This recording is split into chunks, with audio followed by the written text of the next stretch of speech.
Good afternoon, and welcome to the latest edition of the Beyond the Blueprint webinar series. My name is Greg Malkery. I'm the Managing Director at the Spyglass Consulting Group and the host for this series. Joining us today is our guest speaker, Dr. Saroj Misra.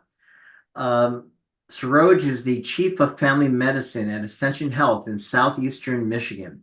Saroj, welcome to our webinar. Would you like to share a few opening remarks? Hey, Greg, thank you so much. It's an honor to be asked to speak a little bit today about patient engagement by design and managing some of this complexity. As you mentioned, I am the chief of family medicine at my local hospital. I also serve as an associate dean for a medical school, and I work with graduate medical education as well. So my perspectives on many of these things touch not only on the patients, but often on the physicians themselves, those that are currently practicing, and maybe equally important, those that are in the pipeline to become our future physicians of tomorrow.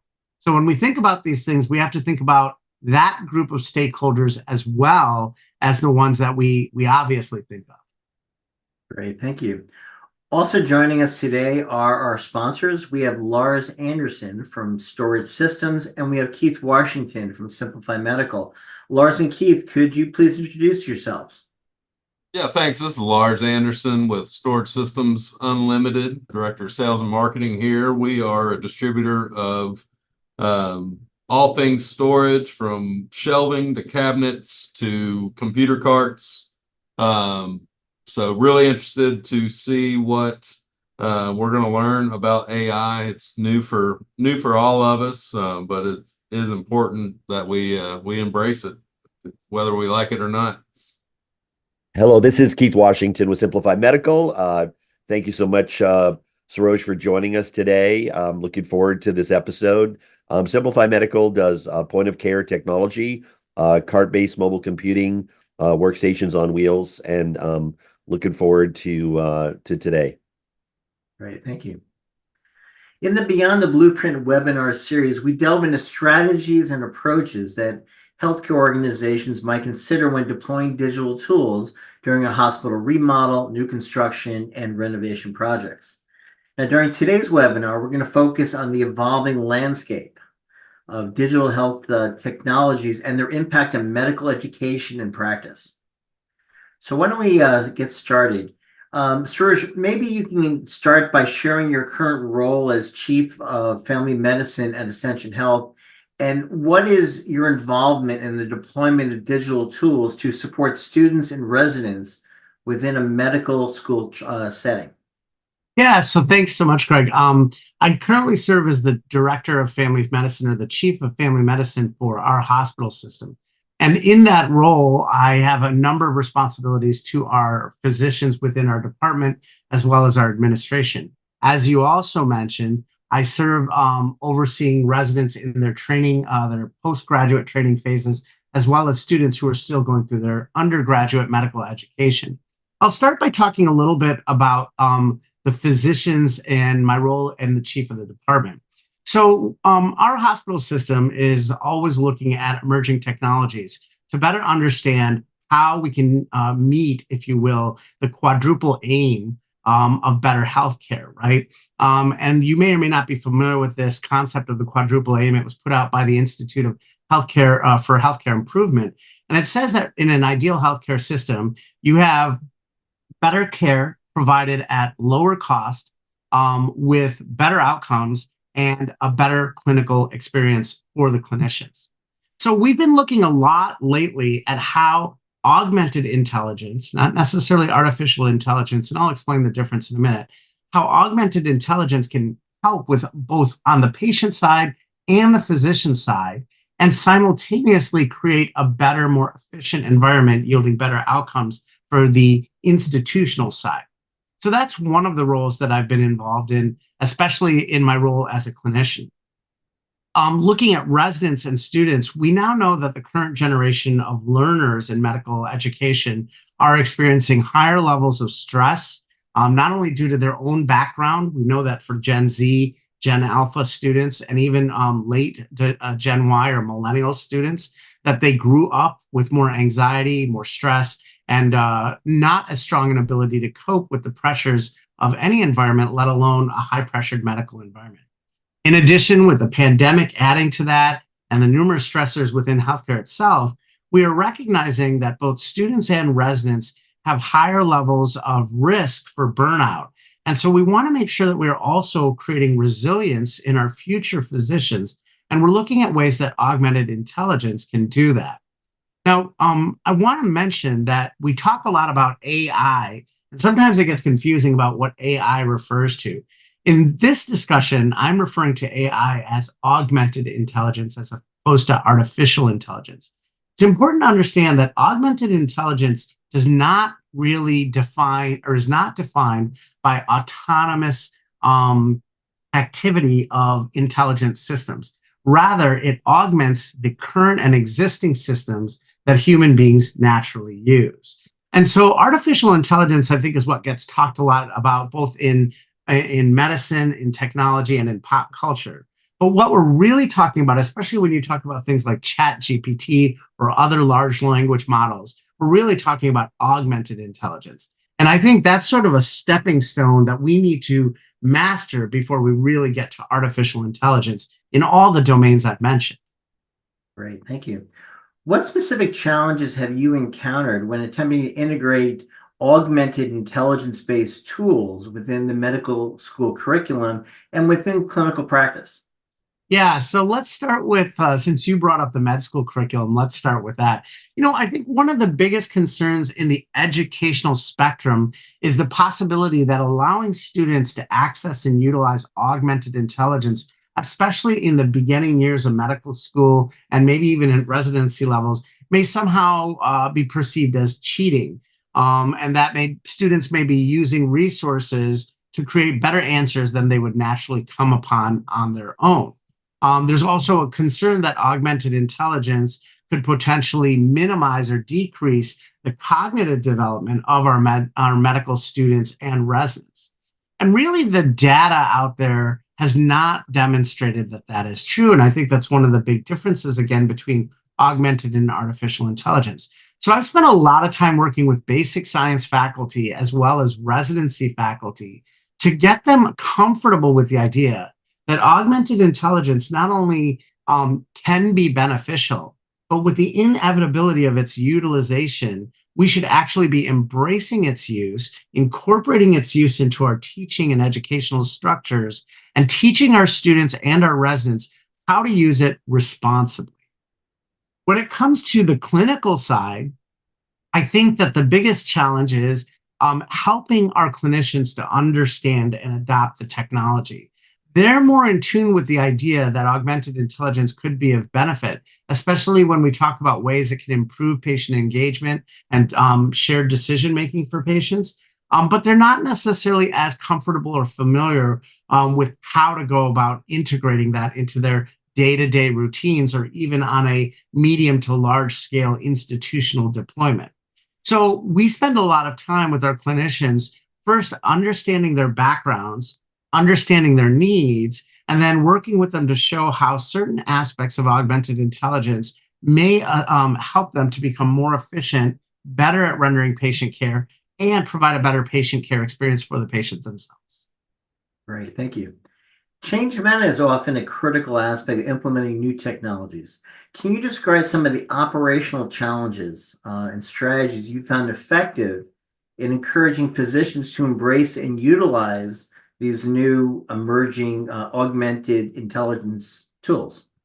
Yeah, Greg, this is such an interesting area because the first strategy is the simplest one, and that is that you really have to. It's simple in terms of deployment, but it's difficult in terms of adoption. And that is that you have to get your clinicians to really understand the inevitability of the nature of this technology. Not unlike cloning technology 30 years ago in medicine and gene editing technology 15 to 25 years ago in medicine, this has sort of become the genie that's out of the bottle, and we're not putting it back in any way, shape, and future. So we really need to help our clinicians to appreciate that this technology is not just coming, it is here, and it will be utilized moving forward, whether physicians want to see that as not. I often tell physicians, even if you think, oh, I'm going to be retiring in a year or 2 or 3 or 4, I don't really need to know about this. I would say to you, you actually do, because every one of us who's a physician is also a patient. So we're not only going to be on the side of this technology where we're utilizing it as a healthcare practitioner, but somewhere down the line, we are probably going to be interacting with augmented intelligence as a patient as well. So I think that's the first thing. And by the way, that's the same for education, even though you asked about clinical environments. After you've got people sort of invested in the inevitability of this technology, the next thing is to actually leverage their intelligence, their voice, their knowledge as we're having critical discussions about how to utilize and employ this technology, as well as how to maximize its efficacy.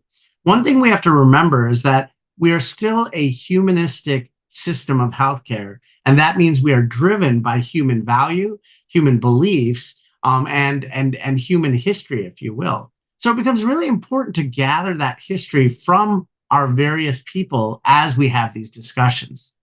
I think it becomes important from an educational standpoint to adapt curricula to AI. So how can we utilize new curricular approaches that leverage AI instead of trying to avoid it? And lastly, we have to teach our learners and our patients, who are both the outputs, if you will, of both the educational and clinical environments, respectively, how to use AI themselves and how to use that to not only get better answers in the case of students and learners, but how to better connect with the complex healthcare system most patients deal with for patients. Wow, thank you. Can you highlight how AI can be utilized to enhance or improve patient care? And then can you also provide us some insights on the potential risks? Absolutely. So in terms of enhancing patient care, I think that we've started to see a lot of really interesting ideas that have started to come out in terms of what can AI do in terms of enhancing patient care. One of the biggest things that we've started to notice is that AIs can potentially be particularly efficient for helping with the mundane or routine elements of patient care. For example, reducing administrative workload. Augmented intelligences are better suited and can be trained to better deal with insurance systems, with healthcare claims, pre-authorizations, and denials. These are often things that create a high level of frustration for both the physician provider and the patient because of the relative complexity of the system. Every insurer has a slightly different approach, and it's difficult to keep all of those approaches efficient within a practice where you may be working with 5, 6, or even 10 insurers. In addition, AI can be useful to better allow for communication regarding a patient's care between multiple physicians. Often, our sickest patients are seeing multiple providers who all have their own little slice, if you will, of what's going on with the patient. And communication is not often as strong as it could be. With AI, which is essentially a non-fatiguing approach to communication, it can reach out to different physicians to let them know what has happened at a different physician's office that week with a particular patient. So these are really important things. But there are other ways that AI can be used. Specifically, AI can help to augment clinical decision-making for physicians. One of the big challenges the average physician has is that they have to leverage their own clinical intuition when caring for the patient and making decisions. But that clinical intuition, by the very nature of being a human, is limited to their experiences and their understanding and whatever else they've managed to acquire in terms of knowledge by reading articles, attending conferences, speaking to other professionals. But even if you are extremely diligent as a physician about doing those things, what you know is a very narrow slice of what is out there.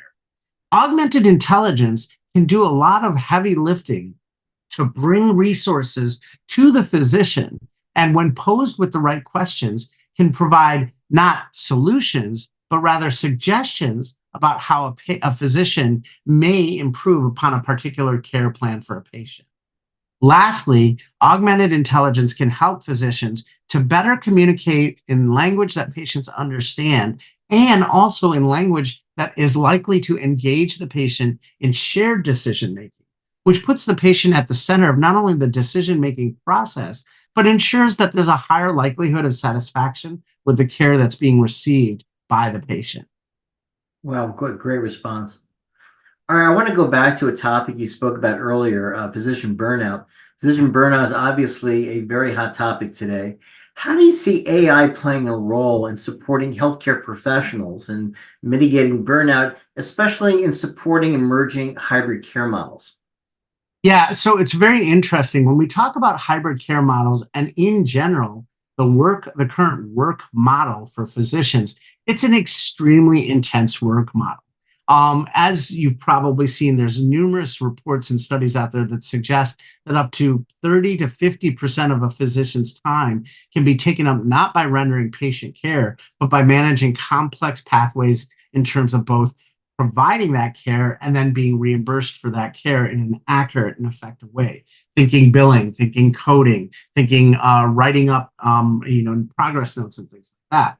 And believe it or not, every physician comes into medical school and goes into clinical practice saying, I want to care for patients. That's why we do what we do. But then we get a little bit disillusioned, frustrated, and eventually burned out when we start to realize how much of our actual day-to-day time is taken up with things that are peripheral to the actual patient care. That is has steadily been increasing as the number one reason for burnout amongst physicians is the volume of additional work that things such as EHR brings to the table. Excuse me. So AI can potentially help by simplifying and not necessarily automating, but certainly enhancing the ability of the physician to have that background work taken care of and minimize how much it intrudes upon the physician's time with the patient. And I think, I'm sorry, go ahead, Greg. No, go on. I was going to say, I think that's one area that we can address physician burnout. But the other thing I think is that we can also address how much time physicians spend communicating with patients outside of the office or outside of the hospital, which has steadily increased over the last 15 to 20 years. And that communication, while very important, also tends to be of a lower level of priority and also tends to cut into physicians' personal time. Anything that does that is going to increase burnout because physicians' personal time is already limited. There have been a few studies that have now shown that AI, when trained properly and when working with physicians, can actually render answers that are both competent and emotionally compassionate for patients on simple healthcare related questions, ones that we often deal with when we're on call or after hours. So a physician may be able to start leveraging the power of augmented intelligence to assist with some of these other work elements that often lead to increased burnout. Great response. Last question, looking ahead, what's your vision for the future practice of medicine, considering some of these advancements in digital health technologies, such as augmented intelligence? It's a great question. And actually, I think in my answer, I'll touch back on a question I didn't answer for you earlier, which was, what are the risks, right? You'd asked me about the risks. Yeah. So, in my vision, what we end up with is a healthcare system with an integration of augmented intelligence into all aspects of medicine, with a lot of effort focused on helping clinicians with the humanistic elements and for learners with clinical reasoning. I think what's really, really critical in terms of risk there is that we have to spend a lot of time thinking about how we use this, not just can we use this. And that's true of any emerging technology we've encountered over the last 50 years. Augmented intelligence has potential for great value. It also has potential for great harm if used indiscriminately by untrained people. So we need to spend a lot of time training our stakeholders, that is, our learners, our current physicians, and our patients.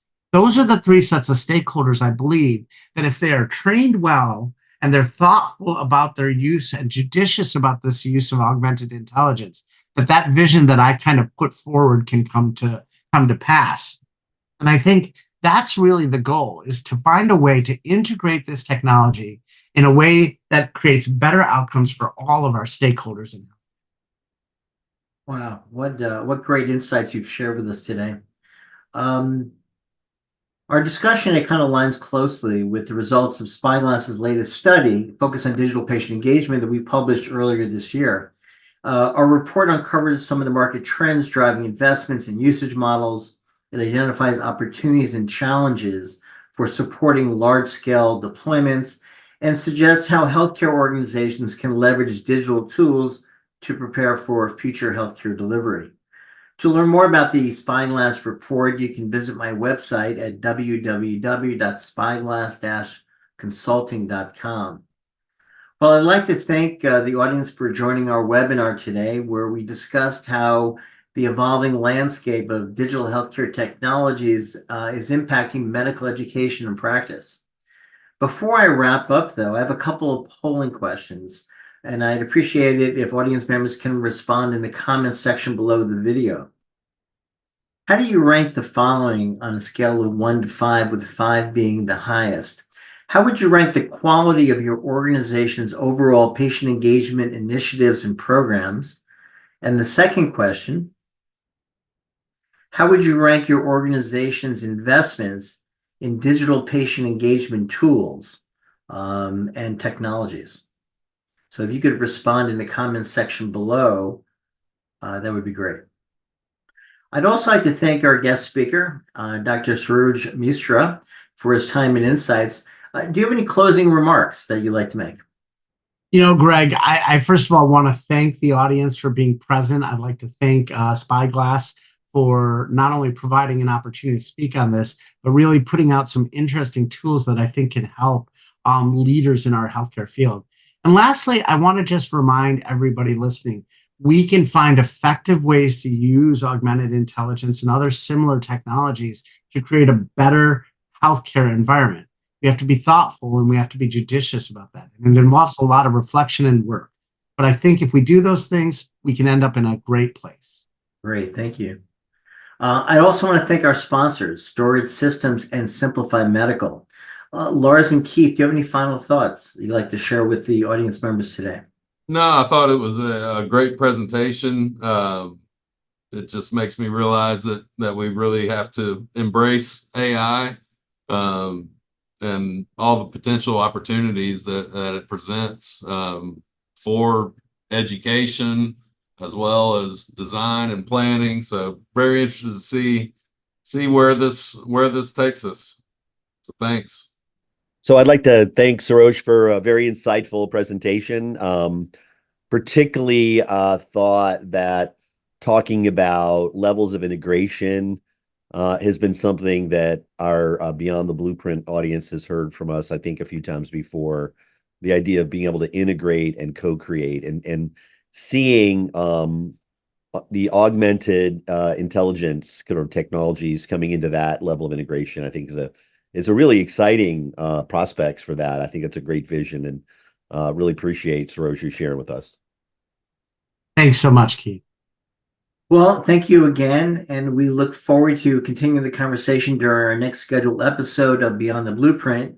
And Saroj, we'd love to invite you back to talk about other topics that are top of mind for you and the phenomenal curriculum that you put together for your students. Well, thank you very much.